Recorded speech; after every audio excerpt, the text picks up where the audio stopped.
គេជាអ្នកណាធ្វើបាបស្នេហាឲ្យអូនយំយែកឬមួយអូនស្នេហ៍គេពេកទើបយំយែកព្រោះតែស្នេហាបាទសួស្តីបងប្អូនហើយជាមួយខ្ញុំច្រៀងយ៉ាងហើយខ្ញុំច្រៀងខួរវត្តនឹងហើយខ្ញុំយកទៅថែមអេកូថែមភ្លេងទៀតហើយចង់ដឹងថាយ៉ាងណាពុកពេជ្រជួយដាក់បន្ទូទាំងអស់គ្នាបងប្អូនតាហើយកុំឲ្យខាតពេលយូរជួបនឹងវីដេអូទាំងអស់នេះ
ក្របីអូនផ្លែស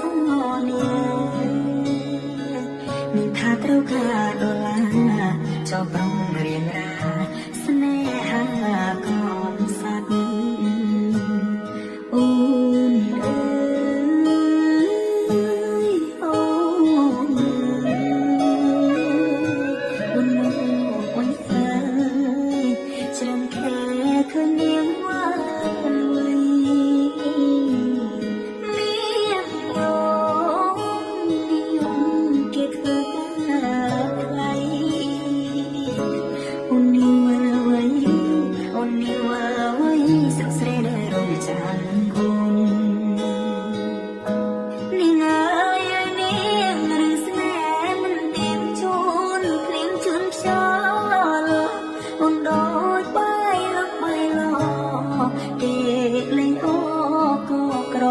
ជួ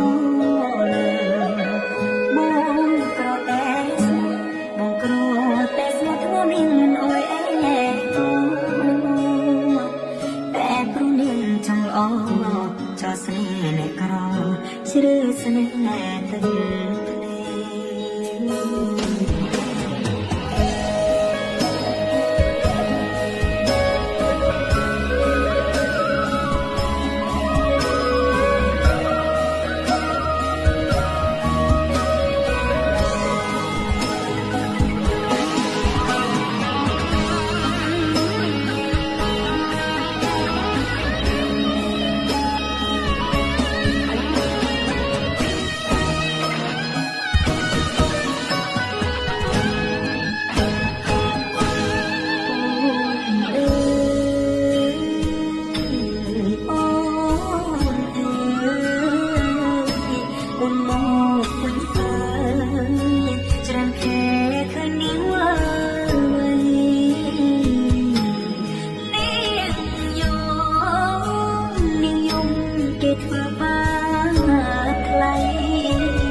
ងាយស្រែកញាបត់សង្សារផងសត់